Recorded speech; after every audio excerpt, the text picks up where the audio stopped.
How's it going, guys? Welcome back to the channel, and today I'm driving this 2020 Karma Revero GT. Now, if you guys saw the full review I did on this car, and if you didn't, I highly suggest go checking that out first, because I go over a lot of different information that I'm quite frankly not going to touch in this video. But anyways, if you initially saw that video, you know that towards the end I mentioned my GoPro died, so I'm definitely going to try to make this video quick. Unfortunately, I don't know, if it's gonna die on me again, if I'm gonna film everything and the footage is gonna get corrupted, or any other technical difficulties may happen. So anyways, I'm just gonna try to get through this quickly. But as you can see, I have the energy flow chart up on the touchscreen display that I was initially talking about in the full review. And I do have it in sport mode right now with the regen all the way up on regen level 3. Now, if you guys don't know, you can actually select your drive modes with this left paddle shifter on these Revero GTs. And also you can select the regen level, which is the brake kind of regeneration charging or whatever. You can select that level with the right paddle shifter. So right now it's on level 1, level 2, and then level 3. Level 3 is the most, I guess, aggressive level, and it's the one that slows you down the hardest.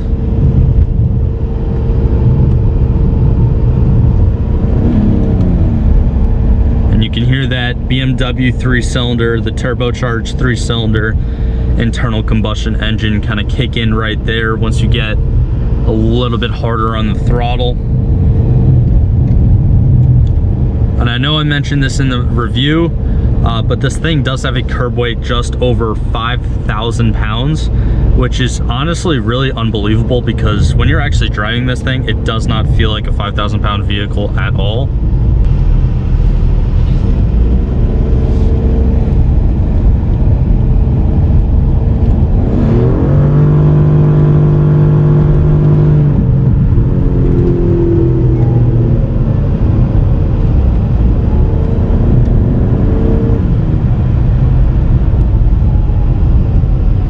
Another thing that I mentioned in this review, but you could probably actually see it now with the POV angle, is the actual kind of wave chart that this car has, where it basically, once you get on the accelerator, it has a little wave thing right there to the right of the speedo, and that thing basically goes up and goes red when you're actually using the throttle, as you can see right here. But then when you apply the brakes, it goes below 0, like it goes into the negative kilowatt numbers, and it actually turns blue.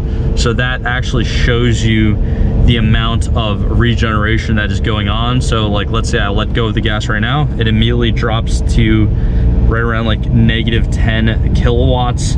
And then when you apply the brakes, it gets even lower, which is really, really cool. And that's something else that helps sustain the actual life of this vehicle.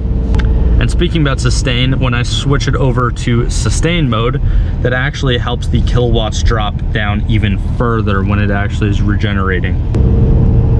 Now, obviously, when I get on the accelerator in sustain mode, it is not as fast as when you do it in sport mode, but that's, kind of self-explanatory.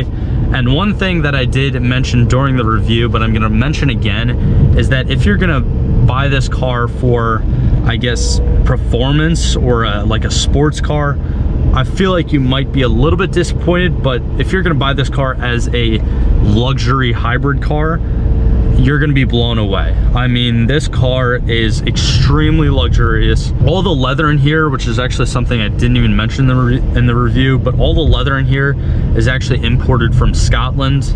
And all the carbon fiber that actually comes in this specific Revero, because this one does have the carbon fiber trim option, there's basically just carbon fiber everywhere. I also do like how this column extends to the back seats back there, and it kind of separates those two back seats, so it makes you feel like you're sitting in the front of the vehicle even though you're in the back, which I think is really, really cool.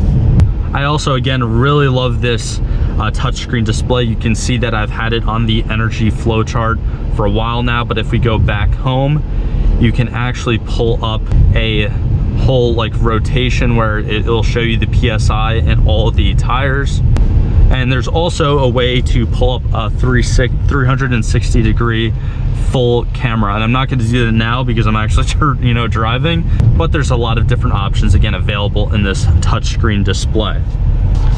Now, another feature that I definitely wanted to go over in the POV driving video is the launch control. Now, I'm pretty sure for the launch control you switch it to sport, and I don't know if the regeneration level matters, but I'm gonna switch it to 1 anyway because that's the one that again slows you down the least. You mash the brakes, you mash the gas, and then right here,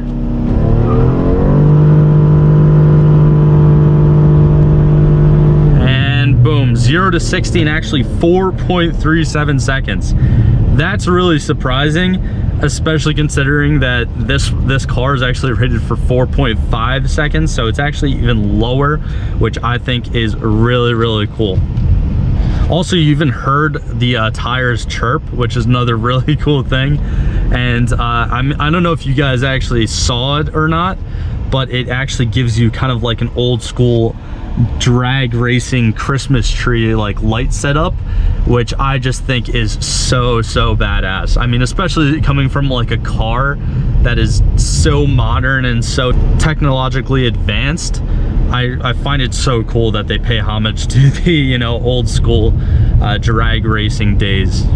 And then when you press it back and put it back into sustain, you get the regular display again, which is really, really awesome. Now, going back around, I'm actually going to try to launch it again. Now the tires should be a little bit hot because they did chirp in that last one, but let's see if we can beat 4.37 seconds. Now we got the lights, launch mode ready.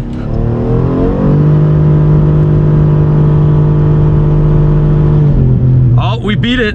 4.33 seconds.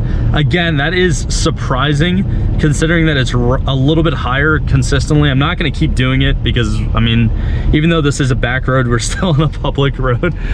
But that is actually really surprising considering that this car is, again, rated at 4.5 seconds and we just consistently did 2 4.3 second runs. And yeah, I mean, as you guys can see right there, this car is definitely not the fastest car by any means that I've reviewed on the channel, but it can definitely get up there really quick. And for, again, a car that weighs 5,000 pounds, that is very, very, very impressive. And if we keep this display up, it'll actually show you the G-force that you're pulling, both from side to side and also front to back upon accelerating and also braking. You can see the dot kind of come up there, which I think is another really cool feature. But again, if you just select the drive mode, change it back to sustain, you get the regular display. And then if we want to go back into sport, we just go back into sport and you still have that regular display up there as well. And also, I know I actually didn't mention it at the beginning of the video, but this car is actually for sale currently at Karma of Westfield, New Jersey. They have a ton of cars in their inventory right now. I'll leave a link down below in the description to their website as well as this specific car's listing. So definitely be sure to go check them out, and a huge shout out to them for letting me drive this 2020 Karma Revero GT today.